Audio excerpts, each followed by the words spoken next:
Well, you may not realize this yet, but you're going to get the Reader's Digest version of the message. We had so much other stuff going on today, and so I'm going to go right to the heart of the matter today, which seems appropriate anyway, because that's what we're talking about today. We're talking about the heart and what a difference the heart makes in how we live out our life and how we do ministry and how the church does ministry. And that's what we're talking about today. You know, because in the first service we did a children's message, and Kelly said to those kids, what's in your heart is what you live out. And it's so true in every aspect of our life, but especially in our faith life.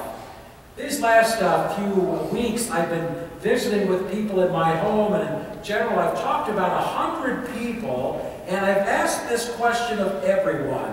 What one thing do you love about the church? Now that seems like an easy question, and it seems like if you ask 100 people that you would have certain answers that you had many times, and others that you hardly ever had. The truth is that I had a lot of answers, and several of them a few times, but there was no one that just jumped out and said, oh, this is the one that almost everybody says. In fact, I found that amazing, that there are so many things to love in our church. One of the things that did come out was music, and I think that's pretty obvious. The music today was spectacular. You could hear those voices and those pieces of music, and it was wonderful. But other people would say, well, I've made my friends at the church. And so I think what I love most about the church are the friends that I have there.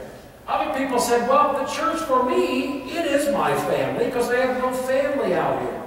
And other people said things like our youth program, our children's program, all kinds of things that people say they love about our church. And I've been thinking a lot about that this week, because the truth is, in the last week, there have been a couple of things that I've loved about our church that just jumped out at me, because one of the questions that I always like to ask is this question: where do you see Jesus at work in the life of our church? That's such an important question for me, because I'm a Jesus kind of a guy. And so I want to know, I look around, where is Jesus at work? And I got to tell you, there's some amazing things happening. If you would have been here last week, some of you were. Last week we worshiped for a few minutes, and then we had 300 people from our church go out into the community to work. Many of you went. You went and you cut bushes, you pulled weeds, you painted houses. You went to schools, you recovered books, you did all kinds of things. You packed those snack packs that Pat was talking about earlier for the homeless. It was amazing, the energy, the enthusiasm. I went around to the different sites and saw everything that the people were doing. It was outstanding. I saw Jesus at work through your hands and your feet and your actions. And then last night, I'm telling you, you missed it if you weren't here last night. Because last night we had our second annual Trunk or Treat, and we invite our community and those around us to come in. And last year we had about 20 people from the community that came in. Last night we had over 300 from the community. Last week 300 out to work. This week 300 in at the church. Amazing. Jesus is at work. God is at work in the church, and I see it everywhere. And it's so significant that we can see these things, that we can see it with our heart and see what God is doing here. There are so many other things. We have our homeless women program, where the homeless women sleep in our family life center. I see God at work there. We have our clothes closet where we clothe them. We have our Wednesday night dinner, and our Wednesday night dinner, we always give free meals to any homeless people that are here. I see God at work as we're doing those things. We had our Faith in Action Sunday. Once a week, we send a group of people to Guerrero School, and they pack backpacks so kids that had no healthy food on the weekend can have nutritious food for the weekend. I see God at work. On Saturday, we sent people out to Apache Junction to work at a Habitat for Humanity and to nail nails and to cut boards and to do all those things that you do. And I saw Jesus at work there. Our youth group made jewelry for cancer patients and delivered those to the cancer patients. Our 4th and 5th grade Sunday school works with the Justice Center downtown to work with homeless people. We took a group of people last week and went to an Alzheimer's unit and did something at the Alzheimer's unit. I see Jesus at work. We've got those brown bags, and by the way, they're not only for you to take, but we give out of the office several brown bags out for lunch every day to people that are in need. We have our Love Knots group that spend all of their energy and all their time praying over these blankets as they knot them. And last week, not only did we give those for anyone who's hurting or in need, but last week we gave 3 of those as we baptized 3 of our young Tongan children in the first service, and they got blankets for their baptism, and I saw Jesus at work. We have our Ugly Quillers group that meets here once a week, and they've now made over 14,000 sleeping bags for the homeless. Did you hear that? 14,000! I see Jesus at work. And then recently we partnered with the people from downtown Mesa, and we helped start the Mesa Urban Garden just down the street, so people in Arizona can actually grow vegetables in Arizona. It's not impossible. We can do those things. And I see Jesus at work at all of those things. And those things happen here. They happen in our community because of our generosity. You know, we're called to have extravagant generosity. We have extravagant generosity in many ways, don't you? And one of those is how you spend your time. Are you extravagant with the way you give your time to help others in need? We have a group of folks here that are working hard on that. And next week, between services, hope you'll come early next week for one reason. One good reason to come, there's food. I mean, always a good reason to come, right? You can have food if you come at 10 o'clock next week. But the other thing is, many of our ministries will have displays set up, and we'll be asking you to consider through your generosity of spirit and time to see where you want to serve in the life of our church. And you can volunteer, you can ask questions, you can say, well, what is this ministry all about? And you'll have an opportunity to do that. And of course, we need extravagant generosity when it comes to giving of our gifts too, our financial gifts. Because these ministries could not occur without your generosity and what you allow and you encourage to happen through the way you give. And so I want to encourage you today to keep that generous spirit going. It makes a difference not only in keeping the doors of our church open, but it makes a difference in all those lives we touch. You know, don't ever forget that. We could not give any food to the homeless without your help. We could not do the ministries to our youth and children that we do without your help. It's so significant to know that generosity flows from our heart. Generosity is selfless. It doesn't worry about self-giving. It worries about helping others. Generosity makes a difference beyond our sight and time. That makes so much sense. You know, the things you give help people you'll never see.